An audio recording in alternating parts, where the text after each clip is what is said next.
పంచగట్టుకుని పాఠశాలకొచ్చారు మంచిర్యాల జిల్లా Mandamarri filter bed ప్రభుత్వ ప్రాథమిక పాఠశాల ఉపాధ్యాయుడు శ్రీనివాస్. ఇదేంటి ఈరోజు వినాయక చవితి కాదు కదా, ఈ వేషధారణ ఏంటి అనుకున్నారు ఆ విద్యార్థులంతా. అనంతరం 5వ తరగతి గదిలోకి వెళ్లి తన వేషధారణ తీసేసి మరో వింత మనిషిలా విద్యార్థులకు దర్శనమిచ్చారు ఆ మాస్టారు. అనంతరం మానవ శరీర భాగాలతో ఉన్న దుస్తులతో విద్యార్థులకు పాఠం బోధించడం ప్రారంభించారు.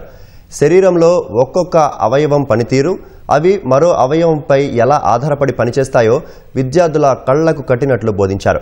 విద్యార్థులకు సైన్స్పై పూర్తి స్థాయిలో అవగాహన కలగాలనే ఉద్దేశంతో ప్రత్యేక దుస్తులు ధరించి పాఠం బోధించినట్లు శ్రీనివాస్ తెలిపారు.